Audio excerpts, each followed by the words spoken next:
لوگوں نے پوچھا کہ کتنے قسم کے قوانین پاکستان میں موجود ہیں۔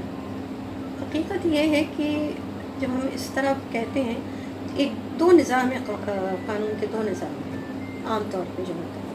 ایک ہے، اس کو ہم کہتے ہیں کامن لا سسٹم، اور ایک ہے سول لا سسٹم۔ پاکستان میں کامن لا یعنی عام لوگوں کے لیے کے فائدے کے، سول ہے کہ صرف جو عدالت پاس کرے گی وہی چلے گا، کوئی اور قانون وہاں کام نہیں کرے گا۔ یہ ایک سسٹم ہے۔ ہمارے ہاں قرآن سننا یہ ساری چیزیں ان کی اہمیت ہے، تو لہٰذا ہمارے لیے کامن لا سسٹم زیادہ مفید ہے، اور اس وجہ سے پاکستان میں کامن لا سسٹم انگریزوں کے زمانے سے آ رہا ہے، لیکن انگریزوں نے استعمال کیا کیونکہ مغلئی سے مقابلہ تھا۔ جب مغلئی نظام کو انہوں نے اپنے تحویل میں لے لیا تو عام قانون جو تھا لوگوں کا وہ چل رہا تھا اپنی شریعہ اور چیزوں کا، تو وہ زیادہ منسلک کامن لا کے ساتھ تھا، تو لہٰذا وہ آسانی سے ضم ہو گیا ہمارے اپنے سسٹم میں۔ اب اس کے 3 اصول ہیں۔ ایک اصول ہے کہ کوئی بھی مجرم نہیں کہا جائے گا جب تک کہ ثابت نہ ہو کہ وہ مجرم ہے۔ اس کو ہم کہتے ہیں انوسنٹ انٹل پروون گلٹی۔ ثابت کرنا ہوگا عدالت کے سامنے کہ ہاں، صرف کسی کے اوپر ایک الزام ڈال دینا کا مطلب نہیں ہے کہ ہاں وہ ملزم ہے، جو ملزم ہے وہ مجرم بھی ہے۔ تو لہٰذا یہ ایک بنیادی اصول ہے۔ شریعہ میں بھی یہی ہے کہ اگر آپ کسی کو الزام یا کوئی دعویٰ کرتے ہیں تو آپ کو ثابت کرنا پڑتا ہے، اور پھر وہ جو شخص ہے وہ اپنا جواب دے گا، اپنی صفائی پیش کرے گا، اور پھر جج فیصلہ کرے گا۔ دوسرا اصول جو ہے وہ یہ ہے کہ جو فیصلے ہو چکے ہیں، بڑے فیصلے جو ہو چکے ہیں، وہ ہم پہ لاگو ہوتے ہیں۔ یہ بھی ہماری اپنے نظام و معاشرے کے مطابق ہے، کیونکہ ہمارے ہاں ہے قرآن قانون ہے، اور سننا ہے وہ فیصلے جو رسول اللہ نے باقاعدہ کیے اور جو انہوں نے ہدایت دی، جس کو ہم سننا کہتے ہیں، وہ ہم پہ لاگو ہے۔ ہم ان کو نظر انداز نہیں کر سکتے، ہم ان کو قانون سے کاٹ نہیں سکتے، تو لہٰذا پرانے فیصلے جو انہوں نے کیے وہ ہم پہ باقاعدہ عائد ہوتے ہیں، تو اسی لیے ہم اسے کہتے ہیں پریسیڈنٹ۔ تو پریسیڈنٹس جو ہیں ہمارے کامن لا سسٹم میں چلتی ہیں اور ہماری شریعہ میں چلتی ہیں۔ ساتھ ساتھ تیسری چیز ہے کہ جج فریق نہیں بنتا، وہ خود کارروائی شروع نہیں کرتا۔ حقیقتاً جس کی شکایت ہے، جو شکایت کر رہا ہے، وہ کارروائی شروع کرے گا، جس کے اوپر الزام ہے وہ اس کی صفائی پیش کرے گا، اور جج جو ہے وہ منصف کی طرح بیٹھے گا، دونوں کی طرف کی بات سن کے پھر وہ فیصلہ دے گا۔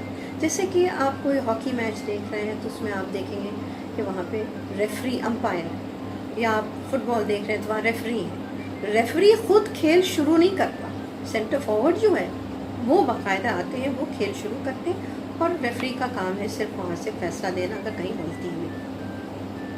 تو یہ 3 اصول ہیں۔ ایک کہ آپ بالکل بے قصور ہیں جب تک کہ ثابت نہ ہو کہ آپ قصوروار ہیں۔ دوسرا کہ پرانے فیصلے جو ہیں وہ ہم اس کی احترام کرتے ہیں، وہ ہم پہ لاگو ہوتے ہیں۔ اور تیسری چیز ہے کہ ہمارے جو جج صاحبان ہیں وہ خود کوئی کارروائی نہیں شروع کرتے، وہ باقاعدہ ایک منصف کا کردار ادا کرتے ہیں۔ اب اس جنرل لا کے ساتھ ایک اور پہلو ہمارے پاس، یہ تو عام چلتا ہے ہر چیز میں، چاہے وہ کہیں آپ معاہدہ کر رہے ہیں، آپ بزنس کر رہے ہیں، چیزیں وہاں ہے کہ اگر جس نے غلطی کی ہے وہ غلطی جب ثابت ہوگی تو پھر وہ پکڑا جائے گا، ورنہ نہیں۔ لیکن جب ہم عام آتے ہیں ذاتی قوانین پہ، تو ذاتی قوانین کے مطلب ہے فیملی لا، جو آپ کے فیملی لائف، زندگی کو کسی طریقے سے متاثر کرتے ہیں۔ مثلا شادی منگنی ہے، شادی ہے،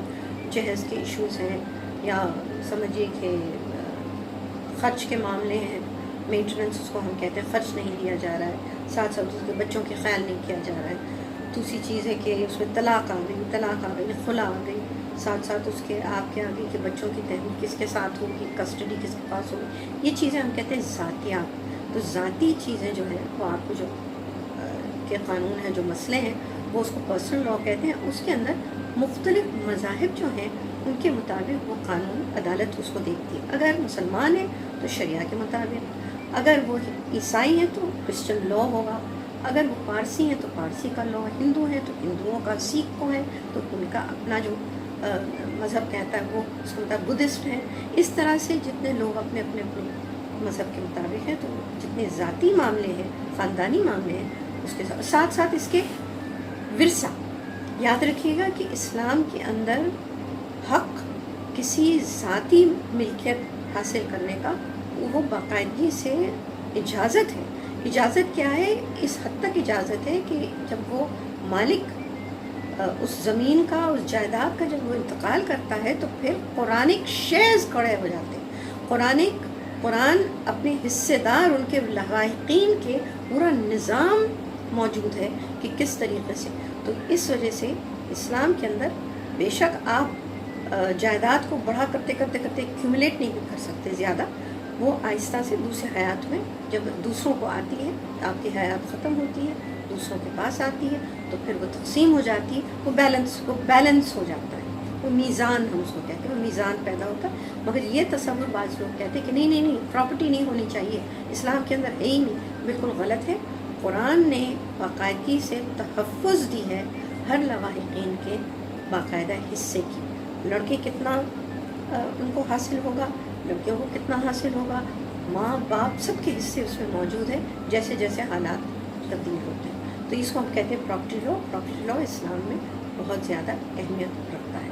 یہ جو آتے ہیں پرسنل لا میں پھر آ گئے، اس کی تقسیم آئے گی مذہب کے مطابق. تو اس وجہ سے ہمارے ہاں جب سوال کیا گیا کتنے قسم کے قانون ہیں، ایک ہے جنرل جو کامن لا پہ چل رہا ہے، اور ایک جو ہے وہ چلتا ہے ذاتی فیملی لا اینڈ انہیریٹنس، اور وہ اپنے مذہب کے مطابق کو باقاعدہ عدالت کارروائی کرتی ہے.